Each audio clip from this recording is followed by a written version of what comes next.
Yes. तो नमस्कार सभी स्टूडेंट्स को, एक बार सभी का हार्दिक अभिनंदन, स्वागत है। और धुरीना के स्कूल शिक्षा ऐप के इस 12th क्लास की ज्योग्राफी के पार्ट में स्टूडेंट्स हमने अब तक चर्चा की थी और वो था हमारा चैप्टर नंबर 4। और उस चैप्टर के अंतर्गत हमने पढ़ा था विश्व जनसंख्या, और विश्व जनसंख्या के अंतर्गत हमारा था तो विश्व जनसंख्या की संरचना। और इस संरचना के अंतर्गत हमने पढ़ लिए थे वो टॉपिक हमारे जिनको हमने कंप्लीट कर लिया था। वो था हमारा, एक तो था आयु वर्ग, कि आयु वर्ग के आधार पर जनसंख्या की संरचना को हम कैसे पढ़ेंगे, कैसे समझेंगे। नंबर 2 था तो उसके ऊपर हमने चर्चा की है, वो है हमारा लिंगानुपात, ये हो गया। इसके बाद हमने चर्चा की थी तो पॉइंट नंबर 3 था, वो था हमारा जनसंख्या का संगठन। जनसंख्या का संगठन, जनसंख्या संगठन के अंतर्गत यानी ये 3 टॉपिक हमारे कंप्लीट हो चुके थे। आज हमें चर्चा करनी है वो है, तो इसके अंतर्गत एक टॉपिक है हमारा साक्षरता। एक तो हम इस पर चर्चा करेंगे और एक है हमारा तो टॉपिक नंबर 5, वो है जनसंख्या और इस जनसंख्या की व्यावसायिक संरचना, कि जनसंख्या, उस जनसंख्या को लेकर इसके अंतर्गत जो भी आने वाले व्यवसाय हैं उन व्यवसायों का जो वर्गीकरण होगा उस पर हम चर्चा करेंगे। तो ये 3 हमारे हो चुके हैं। आज हमें चर्चा करनी है एक तो साक्षरता पर और एक जनसंख्या की व्यावसायिक संरचना पर। अब इन पर हम चर्चा करेंगे। तो इसमें क्या होगा, हमारा पॉइंट नंबर 4 साक्षरता, कि जनसंख्या संरचना के अंतर्गत साक्षरता का क्या महत्व है, या हम यूं कह दें सबसे पहले हमें साक्षरता के बारे में पता होना चाहिए कि साक्षरता का यहाँ पर इसके आधार पर क्या अर्थ निकलेगा, क्या इसका मीनिंग होगा। साक्षरता का मतलब होता है कहीं भी किसी भी क्षेत्र विशेष में वहाँ की जो कुल जनसंख्या है उस कुल जनसंख्या में चाहे कोई भी हो, पुरुष हो चाहे महिला हो, यानी हम कह सकते हैं चाहे लड़का हो चाहे लड़की हो, उसकी आयु कम से कम क्या होनी चाहिए, 7 वर्ष, या हम ये कह दें 7 वर्ष से अधिक, 7 वर्ष से अधिक आयु का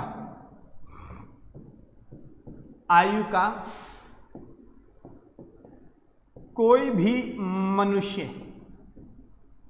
यानी जिसमें आप चाहे पुरुष को कहो चाहे आप महिला को कहो, कि 7 वर्ष से आयु है उससे या 7 का होना चाहिए, 7 से अधिक आयु का होना चाहिए कोई भी मनुष्य, जो क्या कर सकता है, मनुष्य किसी भी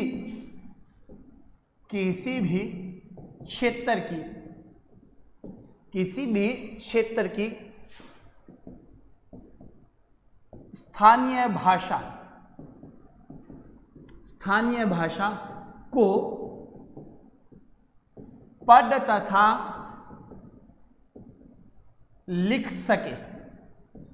अब यहां देखना, यहाँ कहीं भी ये नहीं दिया हुआ है कि उसके पास 7 वर्ष की अधिक आयु के बाद उसके पास कोई एक निश्चित डिग्री डिप्लोमा हो, ऐसा जरूरी नहीं है। हम भारत के संदर्भ में कहें तो विशेषकर यहाँ पर क्या है, 7 वर्ष या 7 वर्ष से अधिक आयु का कोई भी मनुष्य, कोई भी मानव, कोई भी लड़का कोई लड़की, चाहे पुरुष चाहे महिला, कोई भी उससे अधिक आयु का होना चाहिए। एक नंबर, इससे कम आयु वाला है उसको हम यहाँ काउंट नहीं कर रहे, क्योंकि गवर्नमेंट के नियम के हिसाब से ये जरूरी है। 7 वर्ष से अधिक आयु का कोई भी व्यक्ति विशेष है, अब वो कहीं भी जहाँ भी रह रहा है भारत के अंतर्गत या विश्व के किसी भी क्षेत्र विशेष में, वहाँ डिपेंड करेगा उस क्षेत्र की स्थानीय जो भी लोकल लैंग्वेज है। यहाँ जरूरी नहीं है कि उसको हिंदी आ रही है, उसको इंग्लिश आ रही है, उसको पंजाबी आ रही है, उसको जो सब अलग सारी भाषाएं, नहीं, उस क्षेत्र विशेष में जो भी उसकी लोकल लैंग्वेज है, वहाँ न्यूज़पेपर आता हो, कोई भी बुक प्रकाशित हो, उसको वो आसानी से क्या कर सके, उसको पढ़ सके तथा उसको लिख सके। यानी हम ये एक प्रकार से ये कह सकते हैं, वहाँ उसको पढ़ने और लिखने का नॉलेज है, वो व्यक्ति विशेष क्या माना जाएगा, साक्षर माना जाएगा।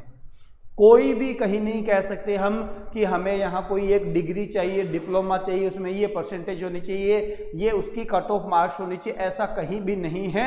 बस साक्षरता का मतलब हो गया क्षेत्र विशेष में रहने वाला व्यक्ति है, उसको वहाँ की लोकल लैंग्वेज के बारे में नॉलेज हो, आसानी से वहाँ उसको वो पढ़ सके, आसानी उसके वो लिख सके, उस व्यक्ति को आप क्या कह दोगे? साक्षर कह दोगे। एक तो ये बात आ गई। दूसरी बात है, इस साक्षर व्यक्ति है तो साक्षर व्यक्ति का महत्व क्या है? महत्व है अपने आप के अंतर्गत, महत्व है अपने आप के अंतर्गत किसी भी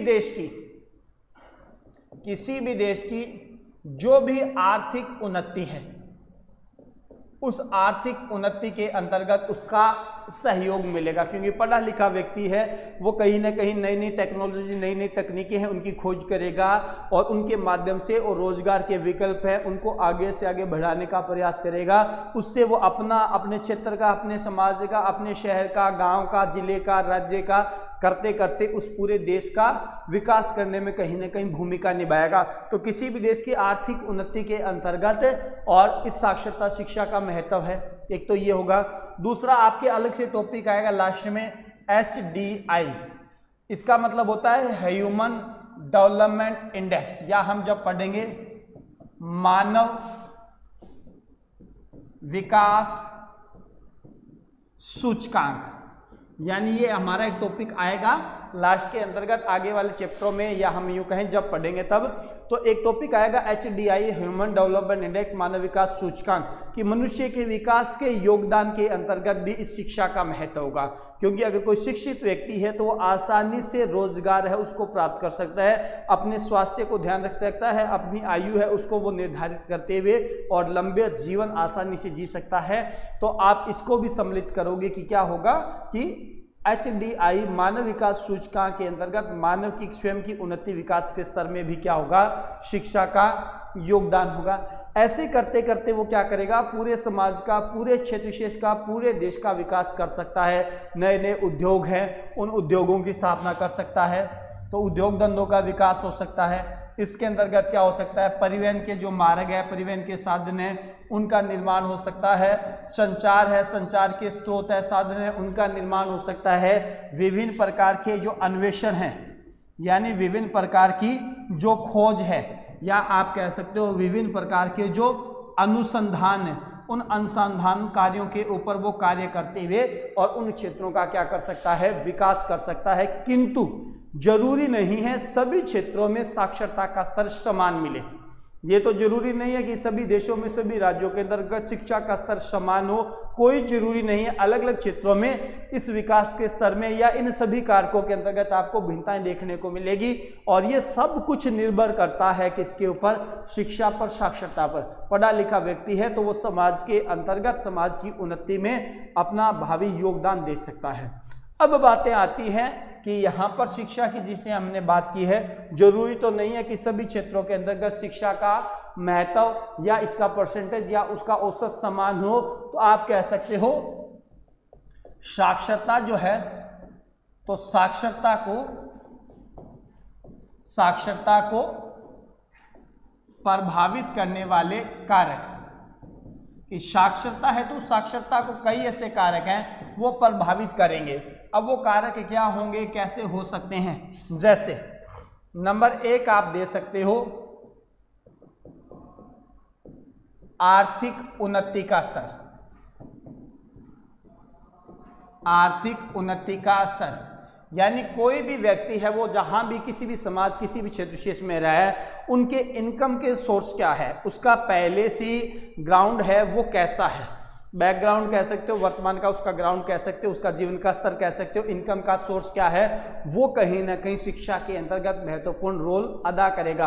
अगर उसके पास इनकम के सोर्स अच्छे हैं, उसका लिविंग स्टैंडर्ड अच्छा है, तो वो जैसी जहाँ जिस क्षेत्र विशेष में शिक्षा अर्जित करना चाहता है वो आसानी से कर सकता है। अगर उसके इनकम के सोर्स, उसका आर्थिक स्तर पहले से ही कमजोर है, गरीब है, किसी भी प्रकार से, किसी भी दृष्टिकोण से, वो चाहते हुए भी और जिस स्तर की शिक्षा प्राप्त करना चाहता है वो इन अपने मजबूरियों की वजह से वो नहीं ग्रहण कर पाता।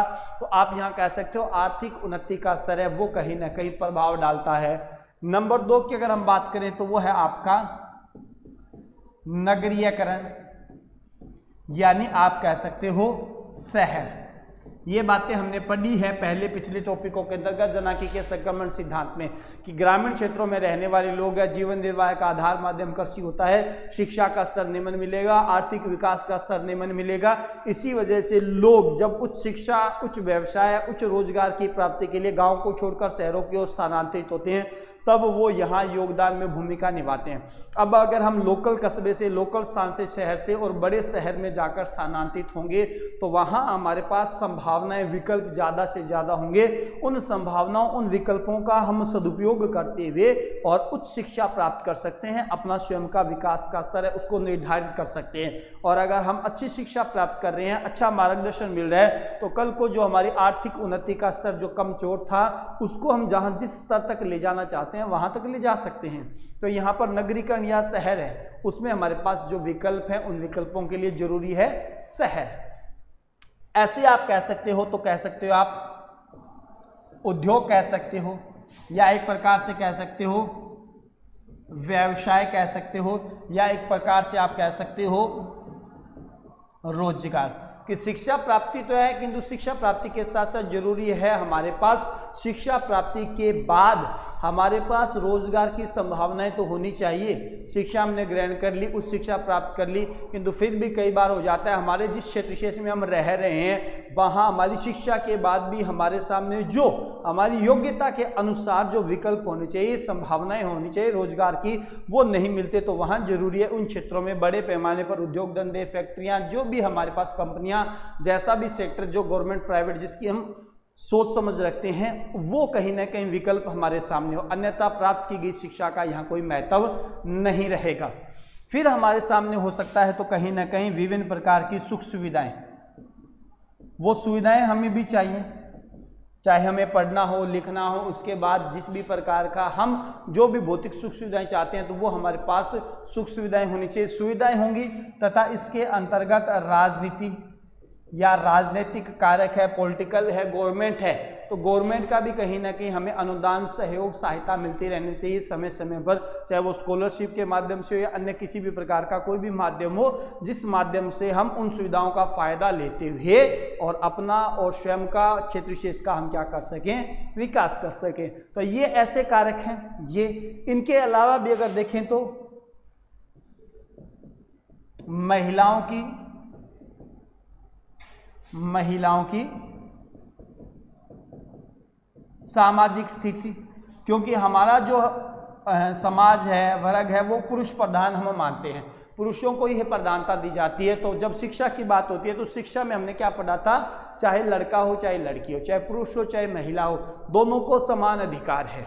और इसी अधिकार के अंतर्गत महिलाओं की स्थिति है, चाहे अधिकार है, फिर भी कहीं ना कहीं अगर आप अनुपात देखो तो साक्षरता शिक्षा का, तो पुरुषों के अनुपात में महिलाओं की शिक्षा का स्तर कहीं ना कहीं कमजोर देखने को मिलता है। और उसकी वजह है समाज में महिलाओं का स्थान, समाज में महिलाओं की स्थिति, समाज के अंतर्गत महिलाओं को घर की चार दीवारी के अंदर रखा जाना, 10वीं 8वीं 10वीं 12वीं के बाद उनको अपने उच्च शिक्षा प्राप्ति के लिए अपने घर से और कहीं दूर बाह्य क्षेत्रों की ओर प्रवास न करना, उनको रोकना, कम उम्र के अंतर्गत विवाह कर देना, घर की जिम्मेवारियां हैं या अन्य कोई और किसी प्रकार की परिस्थितियां, उन सभी परिस्थितियों की वजह से महिलाओं की जो स्थिति है वो पुरुषों की तुलना में समाज में कैसी है, निम्न है। और उसी निम्नता का ही परिणाम हम कह सकते हैं समाज में महिलाओं के साक्षरता का परसेंटेज कहीं ना कहीं औसत रूप से कम देखने को मिलता है। तो ये सारे के सारे कारक हैं, इन कारकों का प्रभाव अगर देखा जाए तो ये साक्षरता को कहीं ना कहीं किसी न किसी रूप के अंतर्गत अवश्य क्या करेंगे, प्रभावित करेंगे। अब एक बार जो हमने पढ़ा है उसको हम रिवीजन में लेते हैं ताकि साथ साथ हमारा किया हुआ पढ़ा हुआ है आसानी से उसको दोबारा समझ सकें। हमने चर्चा की थी, हमारे पास ऑप्शन के रूप के अंतर्गत है चैप्टर नंबर 4, जिसमें हमने कहा था विश्व जनसंख्या संरचना। जब संरचना की बात थी तो इसमें हमने स्टार्ट में ही कहा था, इसमें हमने ये जो टॉपिक पढ़े हैं तो इसमें एक था हमारा आयु वर्ग, एक लिंगानुपात, एक जनसंख्या का संगठन, 3 बातें हम पढ़ चुके थे। आज हमारे पास इसी चैप्टर के 2 पॉइंट और भी बनते हैं, एक साक्षरता है और एक जनसंख्या की व्यावसायिक संरचना है, जिसमें एक पर हमारी चर्चा स्टार्ट हो चुकी है जिसको हमने कहा है साक्षरता। साक्षरता का शाब्दिक सीधा सा अर्थ क्या है, कहीं भी किसी भी क्षेत्र विशेष में निवास करने वाली कुल जनसंख्या, चाहे उसमें कुछ भी हो, पुरुष हो, महिला हो, बच्चे हो, बूढ़े हो, कोई भी, उसमें क्या है 7 वर्ष या तो 7 वर्ष का हो या 7 वर्ष से अधिक आयु का कोई भी मनुष्य, कोई भी व्यक्ति, कोई भी मानव है, किसी भी क्षेत्र विशेष की स्थानीय भाषा को पढ़ और लिख सके। मैंने बार बार कहा है, जरूरी नहीं आपको वहाँ हिंदी आती है, जरूरी नहीं वहाँ आपको इंग्लिश आती है, जरूरी नहीं वहाँ आपको फ्रेंच आती है या अन्य कोई भी लैंग्वेज हो, कोई जरूरी नहीं आपको सभी भाषाओं का नॉलेज हो। आप जहाँ जिस क्षेत्र विशेष से, जिस समुदाय से रहने वाले हो, वहाँ की जो लोकल लैंग्वेज है, जो वहाँ प्रकाशित होती है अखबारों में, न्यूज़ के अंतर्गत, या फिर हम कह सकते हैं कोई भी बुक्स के अंतर्गत, उस लैंग्वेज को आप आसानी से पढ़ सकते हो, उसको आप लिख सकते हो, अपने स्वयं के वो आप हस्ताक्षर कर सकते हो। ऐसा अगर आप काम कर रहे हो तो आप क्या हो जाओगे, साक्षर की श्रेणी में आएंगे। जरूरी नहीं है आप यहाँ क्या हो, आपके पास कोई जरूरी नहीं है कि बड़े स्तर पर कोई डिग्री हो, 10th पास आपके पास मार्कशीट हो, 12th की, कॉलेज की या फिर PhD की वगैरह वगैरह, ये आपके डिग्री डिप्लोमे यहाँ पर कोई मायने नहीं रखेंगे। आपको बस लोकल में आपको पढ़ने लिखने का, साइन करने का क्या होना चाहिए, नॉलेज होना चाहिए। आप क्या आ जाओगे, साक्षर आ जाओगे। फिर बात आती है तो साक्षरता है, उस साक्षरता का यहाँ क्या दृष्टिकोण देखने को मिलता है। तो अगर कोई समाज है उसमें पढ़े लिखे लोग होंगे तो उस समाज का, उस क्षेत्र का, उस देश का विकास का स्तर आप क्या देखोगे, उच्च देखोगे। पढ़े लिखे लोग होंगे, साक्षरता का स्तर जितना उच्च मिलेगा, उस क्षेत्र के आर्थिक विकास के स्तर में, आर्थिक उन्नति के अंतर्गत उन लोगों का, उन पढ़े लिखे लोगों का, उन साक्षरता के लोगों का प्रभाव ज़्यादा से ज़्यादा होगा। दूसरा, यही साक्षरता HDI में भी योगदान देगी। HDI का मतलब हमने कहा है यहाँ ह्यूमन डेवलपमेंट इंडेक्स, मानव विकास सूचकांक। मनुष्य के विकास के स्तर को मापने के आपके अलग अलग आंकड़े, इकाइयाँ आएंगे, उनको हम जहाँ आगे टॉपिकों में आएगा तब इसकी हम पूरी डिटेल पढ़ेंगे। ये क्या होता है, कब प्रकाशन होता है, इसका विकास का स्तर कैसे होता है, विश्व में ये वर्तमान में कौन सा देश प्रमुख स्थान रखता है, भारत की क्या स्थिति होगी, भारत में कौन सा राज्य होगा, सारी बातें आएंगी।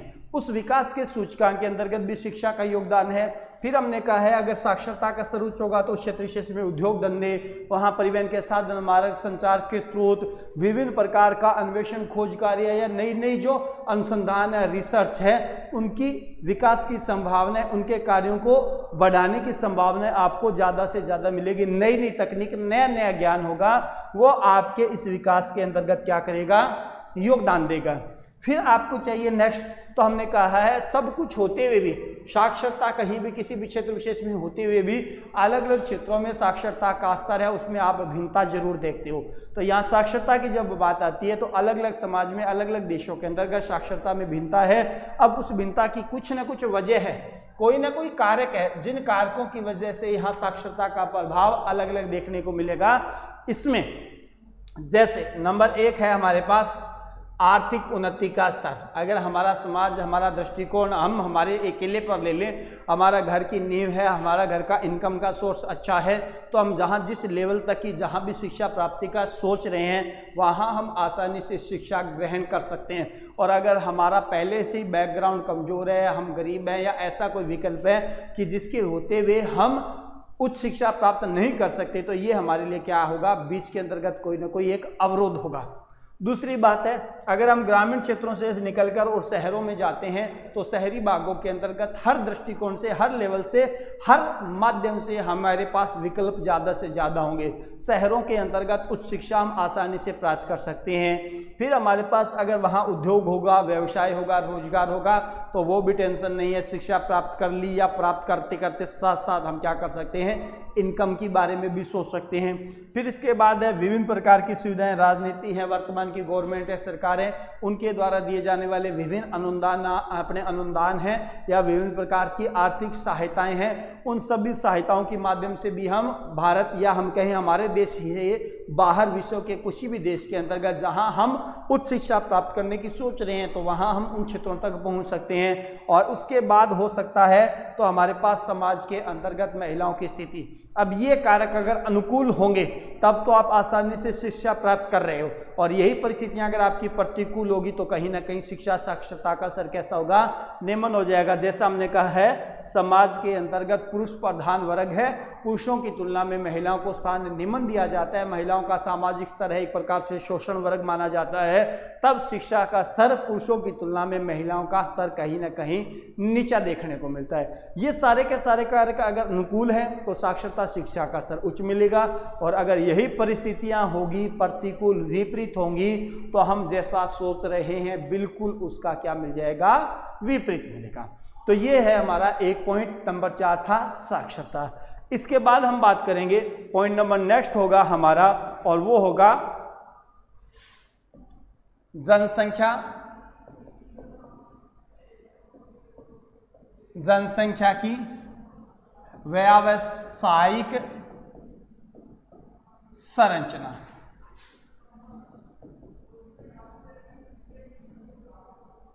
जनसंख्या की व्यावसायिक संरचना। अब व्यावसायिक संरचना का मतलब है यहाँ किसी भी प्रकार का कोई न कोई व्यवसाय होना चाहिए। किसी भी देश की संपूर्ण जनसंख्या है, उस संपूर्ण जनसंख्या में कार्यरत जो लोग हैं, जो इनकम कर रहे हैं, पैसे कमा रहे हैं, उस वर्ग को, उस लोगों को हम मानते हैं तो वो आता है व्यावसायिक वर्ग।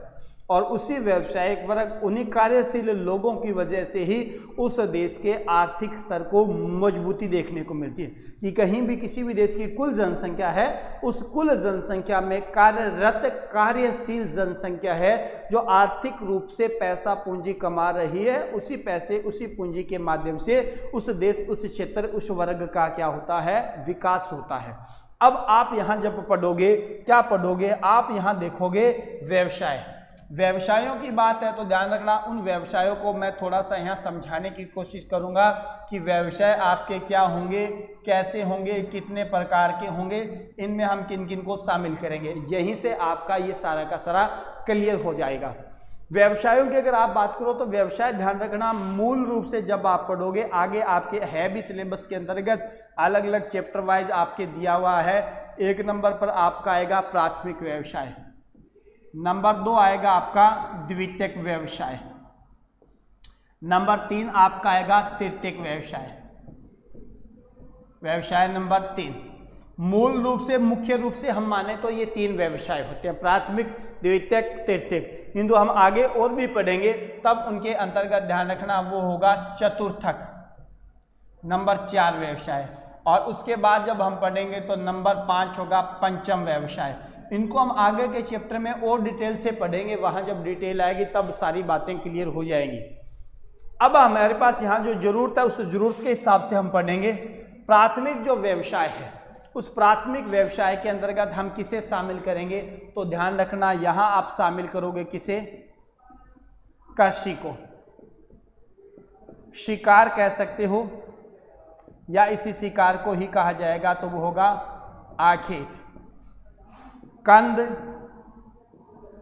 फल, फूल, सब्जियां, इनका क्या है, संग्रहण, ये हो जाएगा। या फिर हम कह सकते हैं इनके अंतर्गत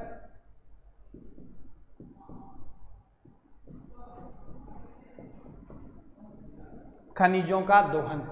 यानी मूल रूप से जो व्यवसाय हैं उन व्यवसाय में हमने चर्चा की है तो ध्यान रखना व्यवसाय में प्राथमिक वर्ग आता है, उस प्राथमिक वर्ग के अंतर्गत ये सारे के सारे क्रियाकलाप होंगे। उन क्रियाकलापों में जब हम देखेंगे तो एक कृषि, शिकार या आखेट कह सकते हो, कंद, फल, फूल, सब्जियां हैं, उनका एकत्रण, उनको संग्रहित करना, या फिर हम कह सकते हैं खनिज है, खनिजों का दोहन, या इसमें आप और शामिल कर सकते हो तो इसके अंतर्गत जैसे हो सकता है पशुचारण जैसे कार्य। ये प्राथमिक व्यवसाय है नंबर 1। नंबर 2 की अगर बात की जाए द्वितीय।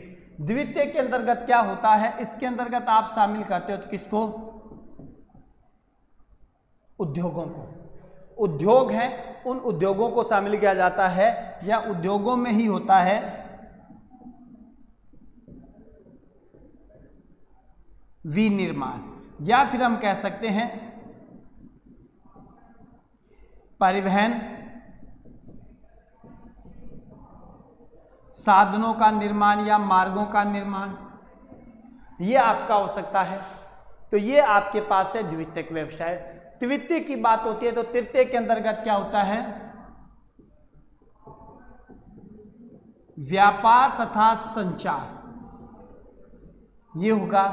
चतुर्थक की अगर हम बात करेंगे तो चतुर्थक के अंतर्गत क्या होगा, यहां पर होता है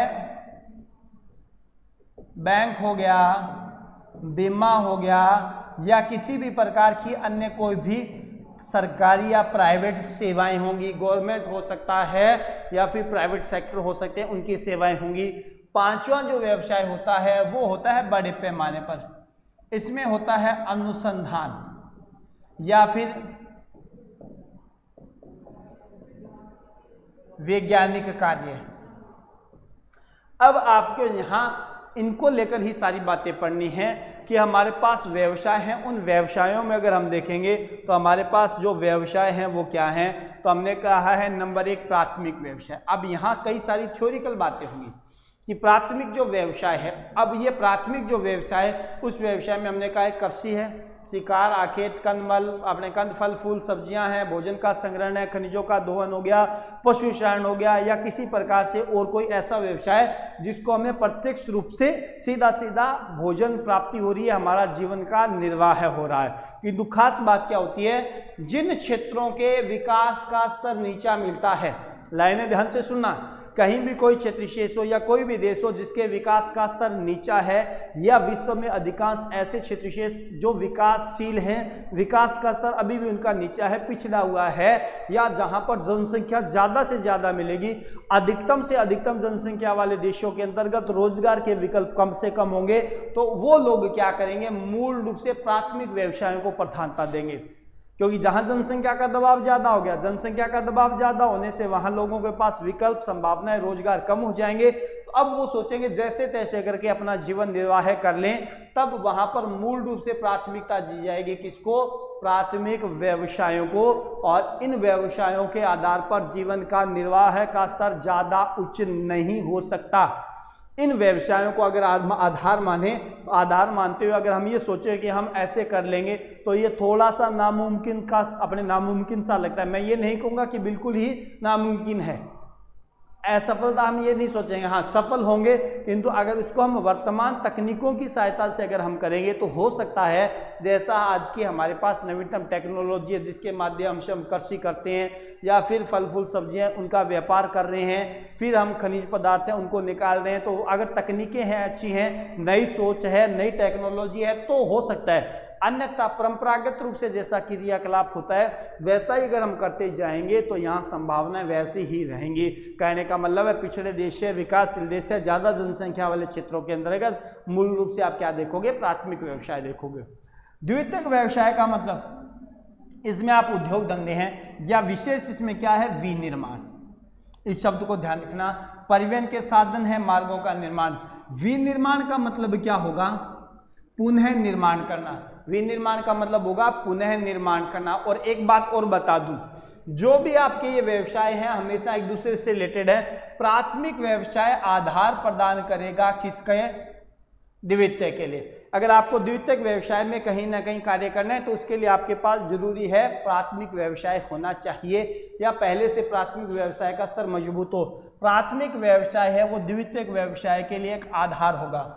द्वितीयक व्यवसाय वो आधार होगा किसके लिए, तृतीयक के लिए। तृतीयक आधार रखेगा चतुर्थ के लिए, और चतुर्थ का आधार फिर आगे बनकर और फिर बनेगा पंचम। क्योंकि अगर हम किसी भी देश की अर्थव्यवस्था को अगर हम देखते हैं तो उस अर्थव्यवस्था में सबसे बड़ा योगदान होता है किसका, होता है कृषि का। जो भी हमने फल फूल सब्जियां, फसलों का उत्पादन प्राप्त किया है, वहां से प्राप्त फल फूल सब्जियां जो भी हैं, उन्हीं के अंतर्गत हम क्या करते हैं, उन्हीं का ही संशोधित रूप तैयार करके उद्योग फैक्ट्रियों में नई नई वस्तुएं बनाएंगे। इन्हीं माध्यमों से हमने जो भी मटेरियल प्राप्त किए हैं, उन मटेरियल के माध्यम से हम परिवहन के मार्ग साधन हैं उनका निर्माण करेंगे। तो विनिर्माण का मतलब हो गया प्राथमिक व्यवसाय से प्राप्त वस्तुएं हैं जो अशुद्ध रूप में हमें प्राप्त है, उनका संशोधित, उनका शुद्ध रूप प्राप्त करते हुए और उनसे नई नई वस्तुओं का निर्माण करना। और वो निर्माण होगा कहाँ, उद्योगों में, फैक्ट्रियों में, कारखानों के अंतर्गत। तब हम कहते हैं द्वितीयक व्यवसाय के अंतर्गत ये मूल रूप से आने वाले क्रियाकलाप होंगे। अब बात अगर की जाए तो द्वितीय के बाद हो गया तृतीयक। यहाँ उद्योगों में, फैक्ट्रियों में बनी हुई सारी वस्तुएं, उन वस्तुओं को बनाकर हमने छोड़ लिया, उनको बना लिया, बनाकर छोड़ लिया, किंतु अगर उन वस्तुओं की कहीं भी किसी क्षेत्र में कोई मांग नहीं होगी, कोई डिमांड नहीं होगी, लोगों को उनकी आवश्यकताएं नहीं होगी, तो वो फैक्ट्रियों में पड़ी है, पड़ी क्या हो जाती है, बेकार हो जाएगी। तो यहाँ पर जरूरी क्या है, बनी हुई उद्योगों में जो वस्तुएं हैं उन वस्तुओं को व्यापार या संचार के माध्यम से, जहां बाजारों में आवश्यकता है या विश्व के अलग अलग देशों में अलग अलग क्षेत्रों के अंतर्गत जिन भी क्षेत्रों में किसी भी वस्तुओं की आवश्यकता है, उन आवश्यकताओं की पूर्ति के लिए आपको क्या करना पड़ेगा, व्यापार करना पड़ेगा। और व्यापार आप क्या कर सकते हो, बैठे बैठे भी कर सकते हो या परिवहन के माध्यम से कर सकते हो।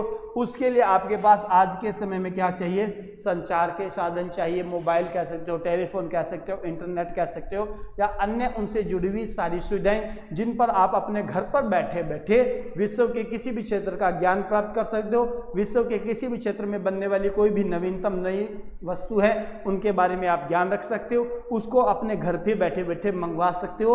ट्रांसपोर्ट का चार्ज जो लगना होता है वो लगेगा। आप कहीं भी किसी भी देश से, किसी क्षेत्र विशेष से जो वस्तु बनेगी उस वस्तु को, बनी वस्तु को आप अपने घर तक पहुंचा सकते हो।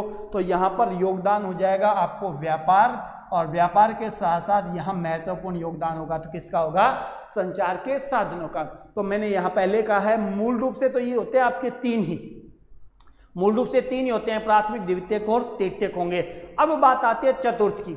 ये चतुर्थ व्यवसाय हैं, ये क्या हो जाएंगे, ये विशेष रूप से हो जाएंगे किस देशों के लिए, इनका संबंध हो जाएगा विकसित, जहां जिन देशों में जनसंख्या सीमित है, जहां जिन देशों में जनसंख्या सीमित है या जिन देशों में हमने चर्चा की है साक्षरता, शिक्षा का स्तर उच्च होगा, वहां पर ही आपको ये सुविधाएं मिलेंगी।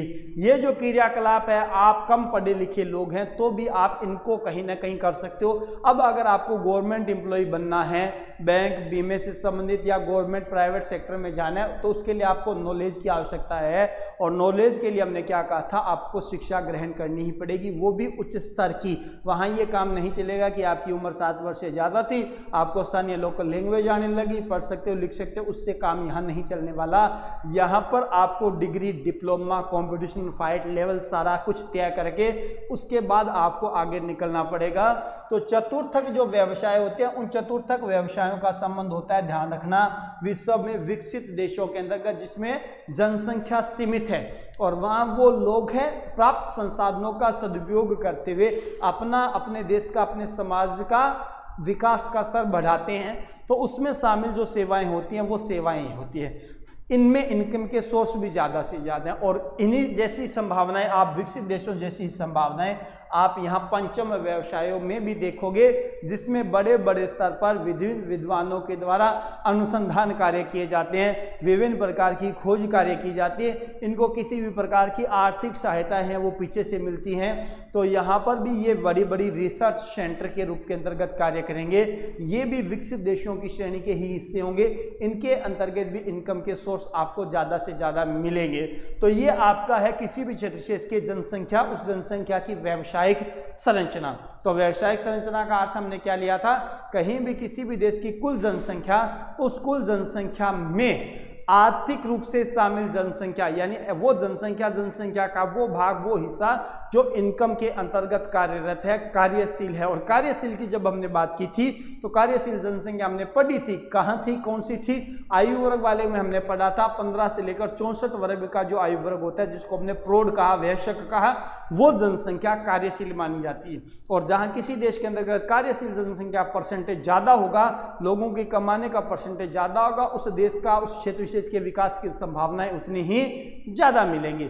अब सीधे सीधे सरल शब्दों में दोबारा रिपीट करें तो व्यवसायों की हमने बात की, तो व्यवसाय हमने कहे, ध्यान रखना, एक प्राथमिक, एक द्वितीयक, एक तृतीयक, एक चतुर्थक और एक पंचम, 5 आपके पास व्यवसाय हैं। दूसरी बात ध्यान रखना, इन व्यवसायों में हमने कहा मूल रूप से 3 ही होते हैं, ध्यान रखना, मूल रूप से 3 ही होते हैं, प्राथमिक, द्वितीयक, तृतीयक। व्यवसायों की अगर आप बात करो तो इसमें आप क्या क्या शामिल करोगे, तो प्राथमिक में कृषि, शिकार, आखेट, फल फूल, सब्जियां, भोजन संग्रहण हो गया, खनिजों का दोहन हो गया, पशुचारण हो गया, ये जैसे परंपरागत कार्य क्रियाकलाप हैं वो शामिल होंगे। सेकंड हमने बात कही थी इन कार्यों का, इन व्यवसायों का संबंध होगा तो मूल रूप से उन देशों में, उन क्षेत्रों में जहां जनसंख्या ज़्यादा होगी या विकासशील जो देश है उनमें इनकी संभावनाएं ज़्यादा होंगी और यहाँ पर कार्यरत लोग हैं उनका आर्थिक विकास का स्तर, उन्नति का स्तर भी कहीं ना कहीं सामान्य मिलेगा।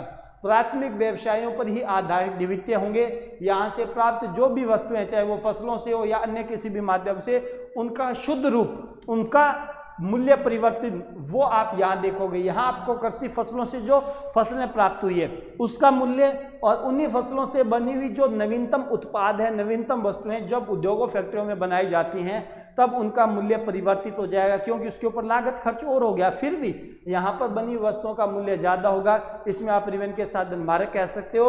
उद्योगों में बनाई गई वस्तुओं को बाजारों तक पहुँचाने के लिए आपको व्यापार चाहिए और व्यापार में अति महत्वपूर्ण भूमिका है वर्तमान समय में, तो वो किसकी है? संचार के साधनों की।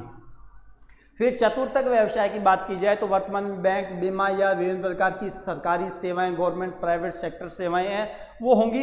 विश्व में विकसित देश हैं वो इसी श्रेणी में होंगे और यहाँ पर जो लोग कार्यरत होंगे उनके आर्थिक विकास का स्तर, उनके इनकम का सोर्स भी आपको ज़्यादा से ज़्यादा मिलेगा। और लास्ट पंचम व्यवसाय में विश्व के अंतर्गत मूल रूप से बड़े पैमाने पर अनुसंधान, खोज कार्य, वैज्ञानिक कार्य दल होंगे, वो बड़े महत्वपूर्ण होंगे। ये सारे के सारे कारक हैं वो कहीं किसी क्षेत्र विशेष की जनसंख्या है उस जनसंख्या के विकास के स्तर को निर्धारित करते हैं। तो अब स्टूडेंट्स, ये आपका चैप्टर नंबर 4 था, विश्व जनसंख्या संरचना, जिसमें आयु वर्ग हो गया, लिंगानुपात हो गया, जनसंख्या का संगठन हो गया, साक्षरता हो गई और जनसंख्या की व्यावसायिक संरचना हो गई। उम्मीद है कि आसानी से समझ में आ जाएगा। जो भी बातें होती हैं यहाँ पॉइंट टू पॉइंट हमने पढ़ी है, थ्योरी आप इसमें कैसे भी ऐड कर सकते हो, बस खाली चीज़ों को बारीकी से समझने की कोशिश करें, आसानी से कवर हो जाता है। इसके बाद हम नेक्स्ट क्लास के अंतर्गत नया टॉपिक, नया चैप्टर स्टार्ट करेंगे, चैप्टर नंबर 5, जिसमें हम पढ़ेंगे प्रवास और प्रवास के साथ साथ मानव का विकास। प्रवास क्या होगा, मानव का विकास क्या होगा, प्रभावित करने वाले कार्य क्या होंगे, प्रकार क्या होंगे, काफ़ी सारी बातें होंगी 2 क्लासों के अंतर्गत। उम्मीद है उस चैप्टर को हम कंप्लीट करेंगे। तो तब तक इन क्लासों को आप अच्छी तरीके से कवर करें। सिलेबस आपका कंटिन्यू चलता जा रहा है, कोई ज़्यादा लंबा लेक्चर नहीं होता, हर चीज़ को आसानी से बिल्कुल सिंपल तरीके से आपको समझाने की कोशिश की जाती है ताकि आप नॉर्मल लैंग्वेज के अंतर्गत इनको आसानी से समझ सकें। इनके बाद भी अगर कोई डाउट होता है तो आप डाउट के लिए ज़रूर कमेंट करें ताकि हमें भी पता चले भी हाँ आपके ये चीज़ें क्लियर है या नहीं। किसी प्रकार का कोई क्वेश्चन आपको लगता है तो आप कर सकते हो ताकि नेक्स्ट क्लास में इससे रिलेटेड, टॉपिक से रिलेटेड या पिछले टॉपिकों से रिलेटेड जो क्वेश्चन बने हो तो आपके हो सकता है आपके समझ में नहीं आए हो या आने के बावजूद आपको लगता है क्या ये ऐसे हो सकता है या ऐसे हो सकता है, उसको हम चर्चा में जरूर लेंगे। तो तब तक आप इस टॉपिक को, इस क्लास को पढ़ें। नेक्स्ट क्लास में जल्दी मिलते हैं। सभी का धन्यवाद।